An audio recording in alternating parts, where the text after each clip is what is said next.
فلا هادي له ونشهد أن لا إله إلا الله وحده لا شريك له ونشهد أن سيدنا حبيبنا وسندنا ومولانا محمدا عبد الله ورسوله أما بعد فقد قال الله تعالى في كلامه المجيد وفي فرقانه الحميد أعوذ بالله من الشيطان الرجيم بسم الله الرحمن الرحيم لئن شكرتم لأزيدنكم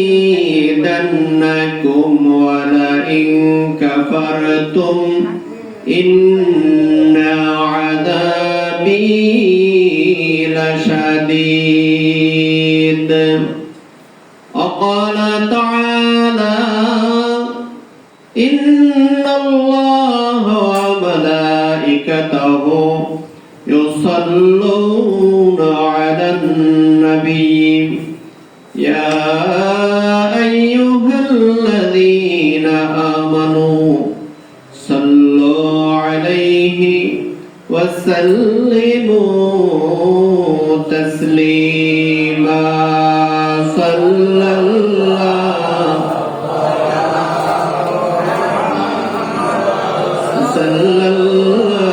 الله عليه صلى الله على محمد صلى الله ওহে নবীর আশিকান দরুদ পড়ে দিয়া মন এই দরুদ ভুলিব না থাকিতে জীবন সাল্লাল্লাহু আলা মুহাম্মাদ সাল্লাল্লাহু আলাইহি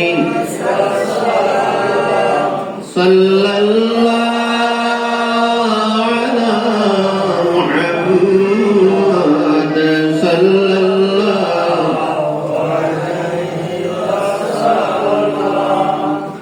मुअज्जज़ मुहतरम वाजिबुल एहतराम दुल मजिद वल इहतिशाम दिगार उलामाए किराम আজকের এই মাহফিলের সম্মানিত মধ্যমণি সদর আঞ্জুমান প্রধান অতিথি প্রধান আকর্ষণ বিশিষ্ট ইসলামী চিন্তাবিদ মুফাসসিরে কুরআন জনাব হযরত মাওলানা মুআজ্জম হুসাইন আনসারী সাহেব দাওয়াত বারাকাতুহুল আলিয়া আজকের এই মঞ্চে উপবিষ্ট আছেন আমার ওস্তাদ বিহারীপুর হোসাইনিয়া ফাজিল মাদ্রাসার সম্মানিত সহকারী অধ্যাপক আল মুসাহিদুল লুগাতুল আরাবিয়া জনাব হযরত মাওলানা নুরুল ইসলাম সাহেব মাদ্রাসাতুল আলী আজকের এই মঞ্চে আলোচনা করেছেন অন্যান্য উলামায়ে কেরাম পর্দার অন্তরালে আবেদা জাহেদা শায়খরা মুহতারিমা আমার মা ও বোনেরা ইসলামী সম্ভাষণ দিয়ে আলোচনা শুরু করছি সকলে সালামের জবাব দিবেন আসসালামু আলাইকুম ওয়া রাহমাতুল্লাহি ওয়া বারাকাতুহু আল্লাহ রাব্বুল আলামিনের দরবারে অসংখ্য অগণিত শুকরিয়া লক্ষ কোটি শুকরিয়া কৃতজ্ঞতা ওই মহান প্রভুর দরবারে যে মহান আল্লাহ আপনাকে আমাকে বাছাই করিয়া বিএনপির মিটিং এ না নিয়া আমাদেরকে আল্লাহর নবীর, আল্লাহর দোস্তের, আল্লাহর বন্ধুর আলোচনা শোনার জন্য ভবানীপুর নিবাসী মরহুম মগফুর আব্দুল লতিফ আকন জামে মসজিদে আসার এবং বসার তৌফিক দান করলেন। আপনারা খুশি না বেজার? যে যতটুকু খুশি ততটুকু আবেগ উচ্ছ্বাসিত করে দিলের দিল থেকে দারাজ কণ্ঠে জোরে সুরে চিল্লাইয়ে বলুন আলহামদুলিল্লাহ। আজকের এই পবিত্র ঈদে মিলাদুন নবী সাল্লাল্লাহু আলাইহি ওয়াসাল্লাম উদযাপন উপলক্ষে আয়োজিত এখানে ঈদে মিলাদুন নবীর আলোচনা হবে। এই মসজিদে রবিউল আউয়াল মাসের 4টা জুমাই ঈদে মিলাদুন নবীর আলোচনা হয়েছে, ঠিক না ঠিক বলেন? এখানে মুসল্লি ভাইরা যারা আছেন তারা আমার আলোচনা শুনেছেন। আমরা অন্য একটা দিকে একটু আলোচনা করব অল্প সময়ের মধ্যে। আল্লাহ রাব্বুল আলামিন কোরআন শরীফের মধ্যে ইরশাদ করেছেন, লাকাদ মান্নাল্লাহু আলাল মুমিনিনা ইয বাআসা ফীহিম রাসূলাম মিন আনফুসিহিম ইয়াতলু আলাইহিম আয়াতিহি ওয়া ইউআল্লিমুহুমুল কিতাবা ওয়াল হিকমা ওয়া ইউযাক্কিহিম। জোরে বলুন না সুবহানাল্লাহ। অন্যত্র আয়াতের মধ্যে আল্লাহ বলেন, আনআমাল্লাহু আলাইহিম মিনান নাবিয়্যিন ওয়াস সিদ্দীকিন ওয়াশ শুহাদা'i ওয়াস সালিহিন। এই কোরআন শরীফের দুইটা আয়াত। আর একটা আয়াত আল্লাহ বলেন যেটা তেলাওয়াত করেছি শুরুতে, লাইন শাকারতুম লাযীদান্নাকুম ওয়া লাইন কাফারতুম ইন্না আযাবী লাশাদীদ। তো প্রথম আয়াত, দ্বিতীয় আয়াত, 3টা আয়াত আমি তেলাওয়াত করেছি। এই প্রসঙ্গে ইনশাআল্লাহ বাহিরে কোনো গল্প গুজবে যাব না, শুধুমাত্র এই কোরআন শরীফের আয়াতের অনুবাদগুলো করব, ব্যাখ্যাও করতে পারবো না। আল্লাহ যেন আমাদেরকে এই কোরআন শরীফের অনুবাদটুকু আলোচনা করার, শোনার এবং ধৈর্য ধারণ করে শোনার তৌফিক দান করে, বলি আমিন। আরো জোরে বলি আমিন। আল্লাহ রাব্বুল আলামিন কোরআন শরীফের মধ্যে ইরশাদ করেছেন, লাইন শাকারতুম লাযীদান্নাকুম। বান্দারা, তোমাদের সামনে তোমরা যখন কোনো কিছু নেয়ামত পাও, লাইন শাকারতুম লাযীদান্নাকুম, এই নেয়ামত পাইয়া তুমি যখন আল্লাহর কাছে খুশি হও। কৃতজ্ঞতা পোষণ করা মানে হলো খুশি হওয়া। কৃতজ্ঞতা মানে কি বলেন? খুশি হওয়া। আপনি নেয়ামত পাইলেন, আল্লাহ আমাকে এত সুন্দর ভাবে রাখছেন, এই আলহামদুলিল্লাহ মুখে বলাটাই নেয়ামত না, এটা কি কৃতজ্ঞতা বলা হয় না? কৃতজ্ঞতা হচ্ছে অন্তর থেকে আপনি আল্লাহর কাছে, আল্লাহ আমাকে এত সুন্দর তুমি রাখছো, আলহামদুলিল্লাহ বলবেন তো ঠিক আছে, কিন্তু আলহামদুলিল্লাহ বলার আগে এই যে অন্তর থেকে আপনি উঠে আসলো খুশি, এইটার নামই হলো শুকরিয়া। জোরে বলবেন না সুবহানাল্লাহ। লাইন শাকারতুম লাযীদান্নাকুম ওয়া লাইন কাফারতুম ইন্না আযাবী লাশাদীদ।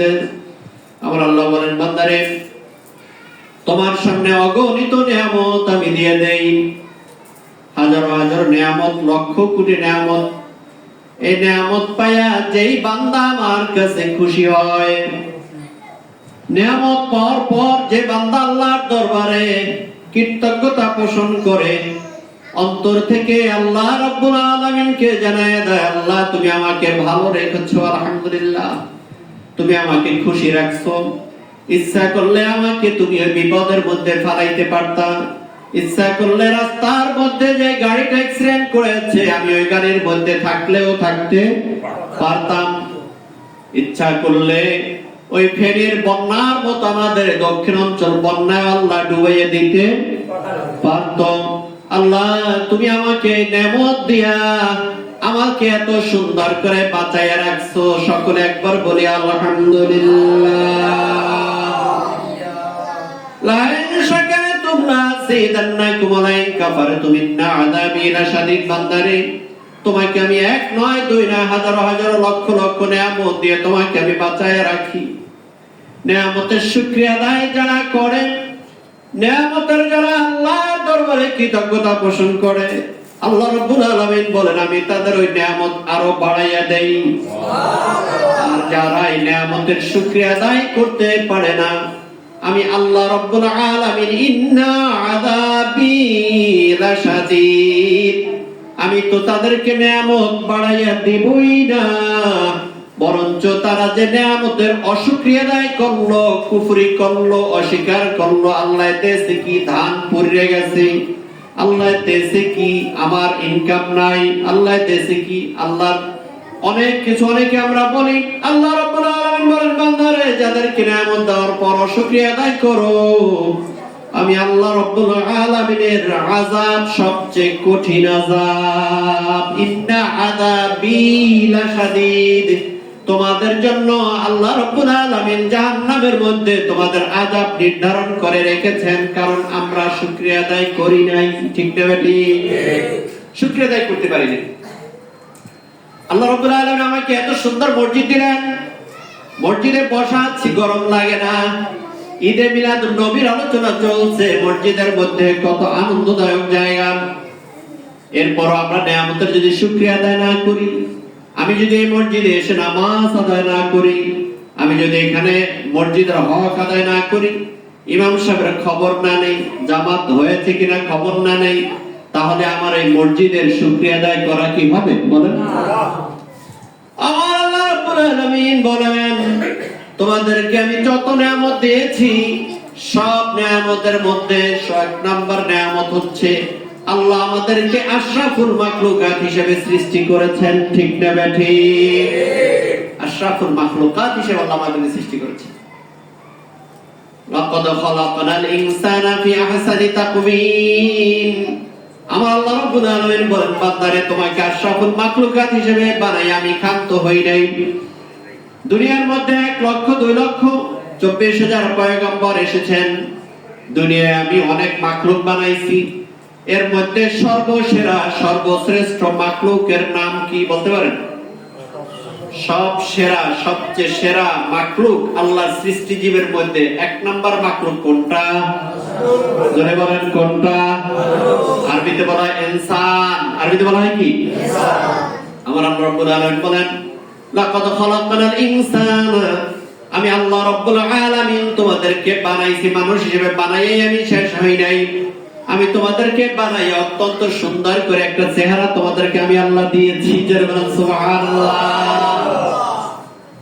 আমার আল্লাহ বলেন, 18,000 মাখলুকাতের মধ্যে 1 নাম্বার মাখলুক বানাইলাম আমি মানুষদেরকে। 1 নম্বর মাখলুক বানাইলাম। এই 1 নাম্বার মাখলুকের মধ্যে আমি আল্লাহ রাব্বুল আলামিন এই পৃথিবীর যত মানুষ আছে তার মধ্যে সর্বসেরা মানুষ বানাইয়া দিয়েছি। এই পৃথিবীর যত মানুষ তার মধ্যে ভালো মানুষ বানিয়ে দিয়েছি আমি আমার পয়গম্বর নবীদেরকে। সুবহানাল্লাহ। আনআমাল্লাহু আলাইহিম মিনান নাবিয়্যিন ওয়াস-সিদ্দীকিন ওয়াশ-শুহাদা ওয়াস-সালিহিন। আমার আল্লাহ বলেন, তোমাদের নিয়ামতের মধ্যে 1 নম্বর নিয়ামত হলো তোমাদের সামনে 1,24,000 পয়গম্বর আমি পাঠিয়েছি। এটা 1 নম্বর নিয়ামত। কয় নম্বর নিয়ামত? আমার কথার সাথে জবাব দেন, কয় নম্বর নিয়ামত? 1 নম্বর নিয়ামত হচ্ছে নবী রাসূল। 1 নম্বর নিয়ামত কি? নবী রাসূল। আনআমাল্লাহু আলাইহিম মিনান নাবিয়্যিন, তোমাদের জন্য আমি নবী পাঠিয়েছি, এটা হচ্ছে তোমাদের 1 নম্বর নিয়ামত। আনআমাল্লাহু আলাইহিম মিনান নাবিয়্যিন ওয়াস-সিদ্দীকিন ওয়াশ-শুহাদা, দ্বিতীয় নম্বরের নিয়ামত হলো সিদ্দীকিন। আবু বকর সিদ্দিক সহ রাসূল পাক সাল্লাল্লাহু আলাইহি ওয়াসাল্লামের সাথে যারা আছেন তাদেরকে সিদ্দিকে আকবর সহ যারা ছিলেন সাহাবায়ে কেরাম, এদের স্থান জোরে বলুন সুবহানাল্লাহ। ওয়াশ-শুহাদা ওয়াস-সালিহিন, 3 নাম্বার নিয়ামত হচ্ছে তোমাদের জন্য নিয়ামতের কাতারে 3 নাম্বার নিয়ামত হচ্ছে যারা ইসলামের জন্য শহীদ হয়ে গিয়েছেন, জীবন দিয়েছেন, তাদেরকে বলা হয় শুহাদা। আনআমাল্লাহু আলাইহিম মিনান নাবিয়্যিন ওয়াস-সিদ্দীকিন ওয়াশ-শুহাদা ওয়াস-সালিহিন। 4 নাম্বার নিয়ামত হচ্ছে তোমাদের মধ্যে যারা নেককার বান্দা। কি বান্দা বলেন? নেককার বান্দা। আমার কথা বুঝতে কষ্ট হয় আপনাদের?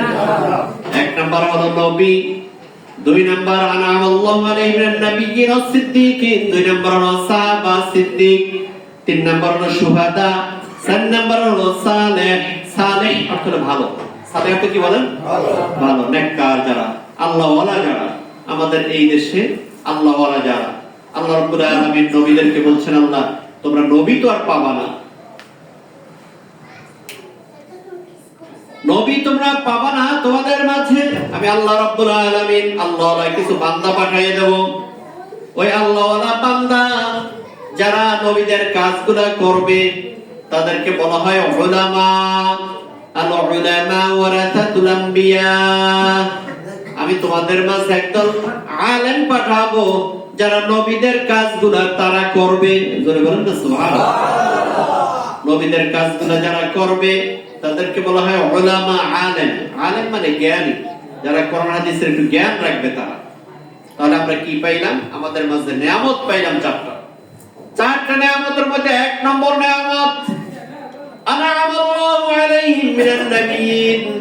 এক নম্বর নিয়ামত হলো আমাদের সকল নবীরা। 1,24,000 বলি, 2,24,000 বলি, ইখতিলাফ আছে। এই 1,24,000 পয়গম্বর এরা হচ্ছে সব নিয়ামতের সেরা নিয়ামত। এটা বুঝতে পারছি আমরা? এরা হচ্ছে সব নিয়ামতের সেরা নিয়ামত। আমার আল্লাহ রাব্বুল আলামিন বলেন, এই সব নিয়ামতের মধ্যে সর্বসেরা নিয়ামত হলো পয়গম্বর নবীরা। আর 1,24,000 পয়গম্বরের মধ্যে তোমাদের জন্য একজন পয়গম্বরকে সেরা হিসেবে দুনিয়ায় পাঠিয়েছি, আর এইটা হচ্ছে তোমাদের জন্য সর্বোত্তম নিয়ামত। কোরআন শরীফে লাকাদ মান্নাল্লাহু আলাল মুমিনিনা ইয বাআসা ফীহিম রাসূলা। আল্লাহ রাব্বুল আলামিন বলেন, তোমাদের যত নিয়ামত আমি দিয়েছি, মান্না শব্দের অর্থ হলো অনুগ্রহ। লাকাদ মান্নাল্লাহু আলাল মুমিনিন, মুমিনদের জন্য আমি আল্লাহ রাব্বুল আলামিন নিয়ামত দিয়েছি, অনুগ্রহ দিয়েছি। নিয়ামত কাকে বলা হয়? নিয়ামত বলা হয় সিম্পাথি, নিয়ামত বলা হয় অনুগ্রহ। আল্লাহ রাব্বুল আলামিন আমাদেরকে করুণা করেছেন, এইটাকে আরবিতে বলা হয় নিয়ামত। আরবিতে বলা হয় কি বলেন? আরবিতে বলা হয় নিয়ামত। করুণা করেছেন আল্লাহ। বলবেন হুজুর কি করুণা করছে আল্লাহ? আল্লাহ রাব্বুল আলামিন আমাদেরকে অনুগ্রহ করেছেন। এক নাম্বার অনুগ্রহ করেছেন বিনা অ্যাপ্লিকেশনে, বিনা দরখাস্তে আখিরি জামানার পয়গম্বরের উম্মত হিসেবে আমাদেরকে আল্লাহ সিলেক্ট করেছেন। ঠিক না ঠিক? জোরে বলেন না, ঠিক না ঠিক?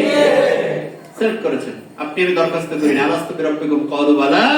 আল্লাহ আমাদেরকে জিজ্ঞাসা করেছিলেন, আলামের রূহের মধ্যে আল্লাহ জিজ্ঞাসা করলেন, আলাস্তু বিরাব্বিকুম, আমরা সবাই জবাব দিয়েছিলাম ক্বালু বালা। কিন্তু আমরা কখন আল্লাহর কাছে দরখাস্ত করি নাই। সাইয়েদনা মূসা দরখাস্ত করছিলেন, সাইয়েদনা ঈসা দরখাস্ত করছিলেন, ঈসার দরখাস্ত আল্লাহর কাছে মঞ্জুর হয়েছে। আর আমরা বিনা দরখাস্তে, বিনা মঞ্জুরিতে আমাদেরকে আল্লাহ কবুল করে নিয়েছেন। সুবহানাল্লাহ। আখির জামানার পয়গম্বর আল্লাহ রাব্বুল আলামিন কোরআন শরীফের মধ্যে ইরশাদ করেছেন, লাকাদ মান্নাল্লাহু আলাল মুমিনিন ইয বাআসা ফীহিম। তোমাদেরকে একটা ঘটনা শোনাই। আল্লাহ বললেন, আল্লাহ বলতেছেন তোমাদেরকে একটা ঘটনা শোনাই। কি?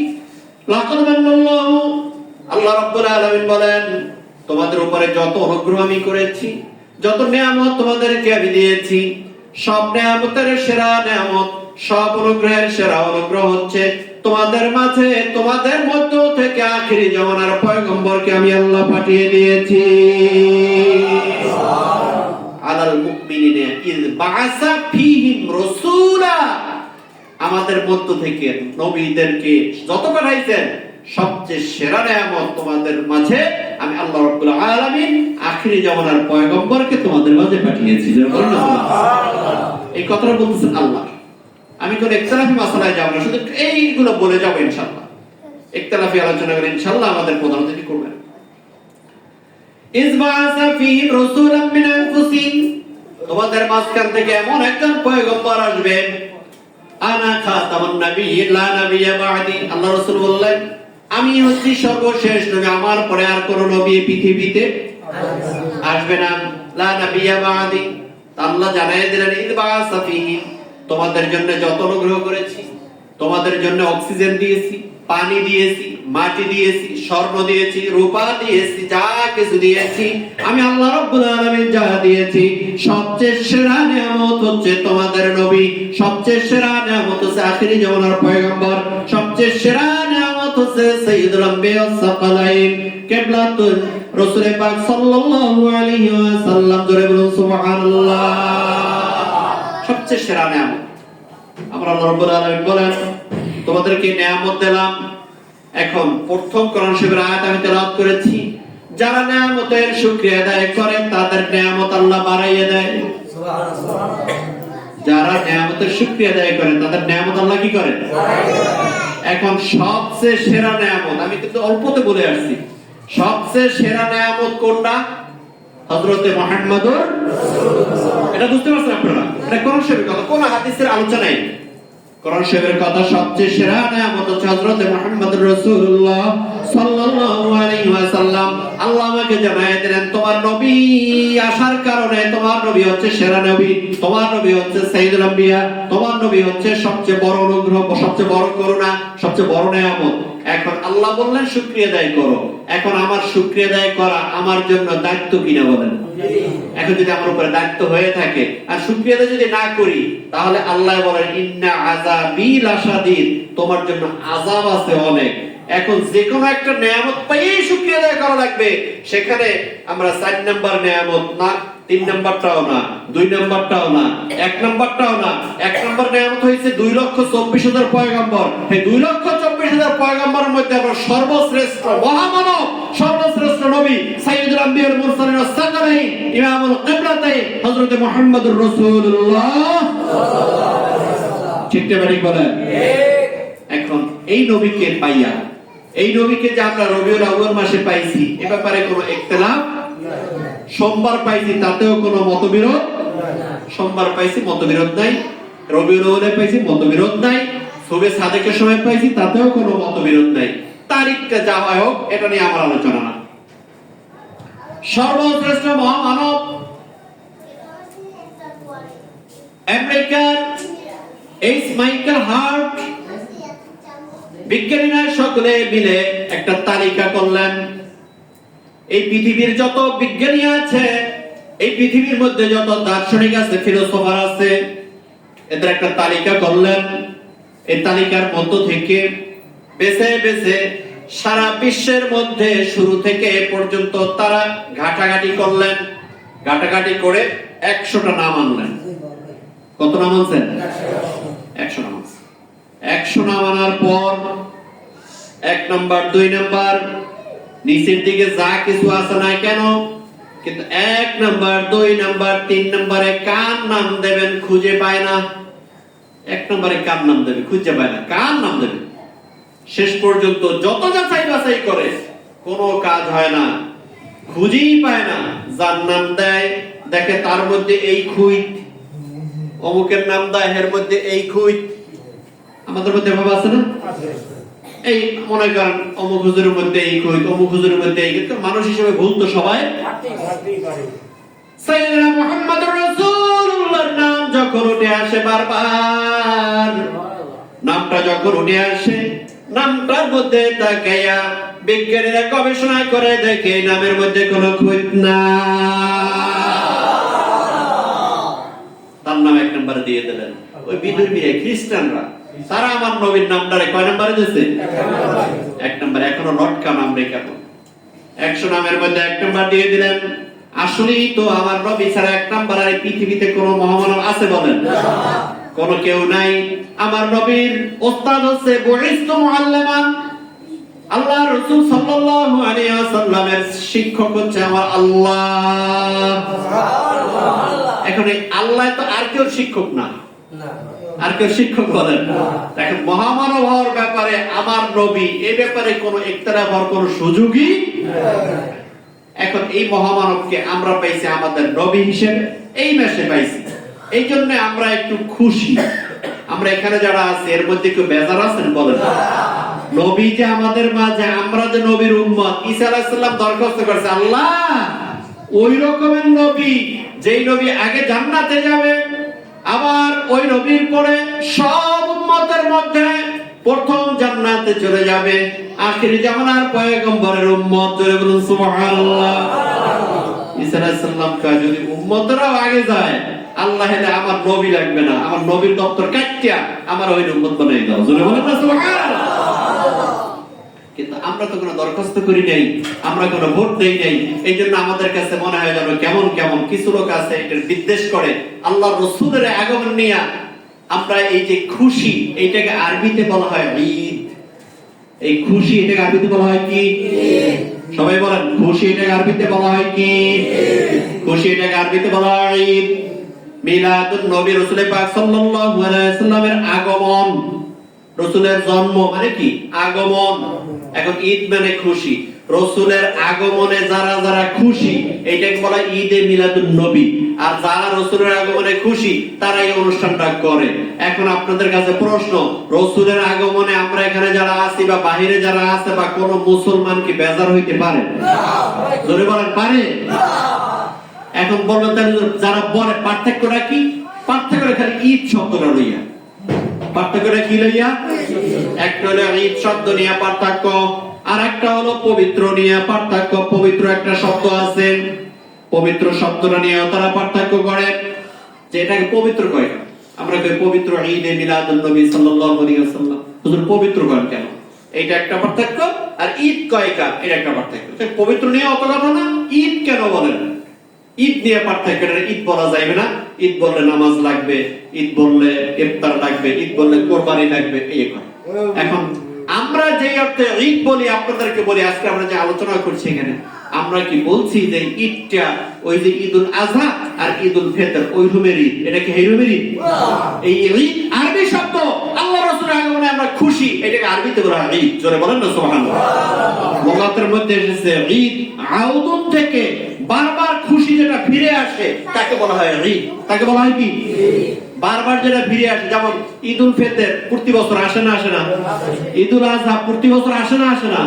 এইজন্য ওই দিনের ঈদ বলা হয়। ঈদে মিলাদুন নবী, রাসূলের আগমন রবিউল আউয়াল মাস প্রত্যেক বছর আইবে না আইবে না? আসলে ঈদ বলা হয়। সমস্যাটা কোথায়? সমস্যা আবার আরেকটা, পবিত্র বললেন কেন? রাসূল পাক সাল্লাল্লাহু আলাইহি ওয়াসাল্লামের জীবদ্দশায় দুনিয়ার কোন কিছু, যত কিছু অপবিত্র ছিল, আল্লাহর রাসূলের জন্য কোন অপবিত্র কোন কিছু ছিল না। রাসূলের শরীরের রক্ত, এটা অন্য মুসলমানদের জন্য রক্ত খাওয়া হারাম।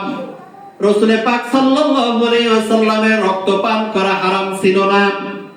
রাসূল পাক সাল্লাল্লাহু আলাইহি ওয়াসাল্লামের পেশাব পবিত্র, রাসূলের মল পায়খানা পবিত্র, রাসূল পাক সাল্লাল্লাহু আলাইহি ওয়াসাল্লামের রক্ত পবিত্র, রাসূল পাক সাল্লাল্লাহু আলাইহি ওয়াসাল্লামের ঘাম পবিত্র, রাসূল পাক সাল্লাল্লাহু আলাইহি ওয়াসাল্লামের ওযুর পানিও পবিত্র। জোরে বলবেন না সুবহানাল্লাহ।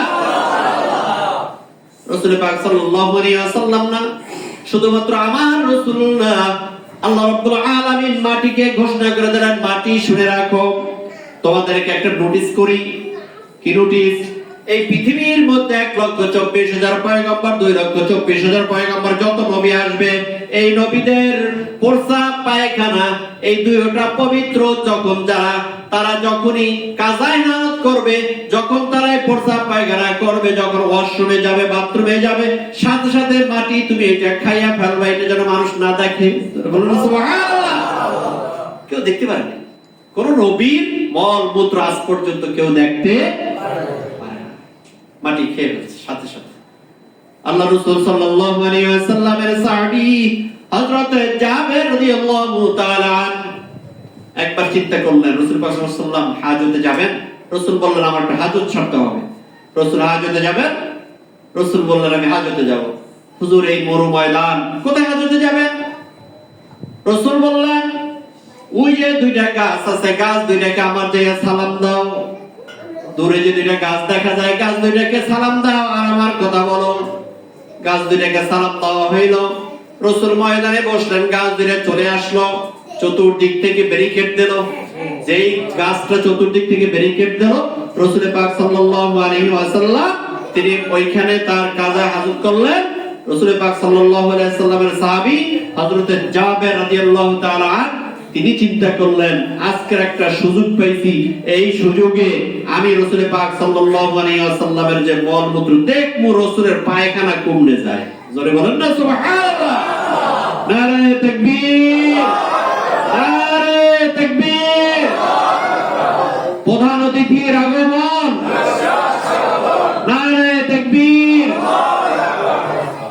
বলছিলাম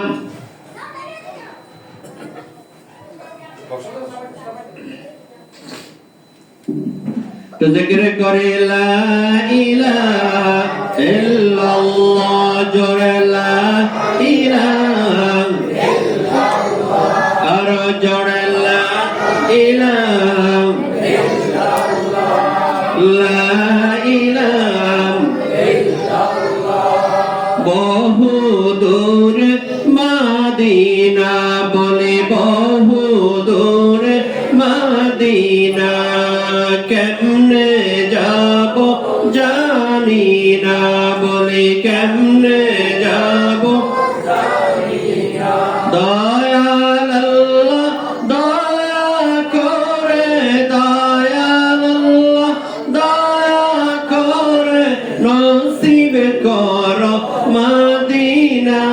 আল্লাহ ইলাহা, জোরে আরো জোরে, লা ইলাহা ইল্লাল্লাহ, লা ইলাহা ইল্লাল্লাহ, লা ইলাহা ইল্লাল্লাহ, মুহাম্মাদুর রাসূলুল্লাহ সাল্লাল্লাহু আলাইহি ওয়াসাল্লাম। আলোচনা শেষ করছি। রাসূল পাক সাল্লাল্লাহু আলাইহি ওয়াসাল্লাম ময়দানের মধ্যে বসলেন, গাছটাকে ছায়া দিয়ে দিল, চতুর্দিক থেকে ব্যারিকেড দিল। জাবের রাদিয়াল্লাহু তাআলা আনহু তিনি চিন্তা করলেন, আজকে আমি সুযোগ পেয়েছি, আমি দেখব রাসূল পাক সাল্লাল্লাহু আলাইহি ওয়াসাল্লাম যখনই তিনি বসেন তার মলমূত্র কোথায় যায়, আজকে আমার এটা দেখতে হবে, জানতে হবে। কতক্ষণ পর রাসূল পাক সাল্লাল্লাহু আলাইহি ওয়াসাল্লাম বের হয়ে গেলেন, জাবের পিছনে পিছনে খুঁজতে খুঁজতে গেলেন। দেখেন মাটির মধ্যে, বালুর মধ্যে কোনো কিছু পাওয়া গেল না, শুধুমাত্র কয়েকটা কুলুপ বা পাথর পাওয়া গেল। কি পাওয়া গেল? কয়েকটা পাথর পাওয়া গেল। উনি চিন্তা করলেন কোথায় গেল, পাথরগুলো তুলে নিলেন। পাথরগুলো তুলে নিয়ে তারপরে তিনি পাথরগুলো দেখলেন যে পাথরের মধ্যে অনেক ঘেরান। পাথরগুলো তিনি পকেটে ভরে নিলেন। এমন অবস্থায় জুমার নামাজের দিন, জুমার নামাজে চলে গেলেন। মনে মনে ভাবলেন, হযরত জাবের রাদিয়াল্লাহু তাআলা আনহু যেহেতু এই কুলুপ দ্বারা তিনি সৎকার্য করেছেন, কুলুপগুলো আমার পকেটের মধ্যে থাকবে। আমি যদি মেম্বারের পাশাপাশি বসি তাহলে মানুষ এটা দিয়ে কোনো দুর্গন্ধ পেতে পারে। মসজিদের কোনায় যাইয়া বসলেন, কিন্তু ওই পাথর থেকে এত সুগন্ধি বের হচ্ছে, সাহাবায়ে কেরাম সহ অন্যান্য লোক যারা ছিলেন সকলে তার কাছে গেলেন, জাবের তুমি কোন আতর ব্যবহার করছো, আমার একটু আতর দাও। কোন আতর ব্যবহার করছো, আমার একটু আতর দাও। কোন আতর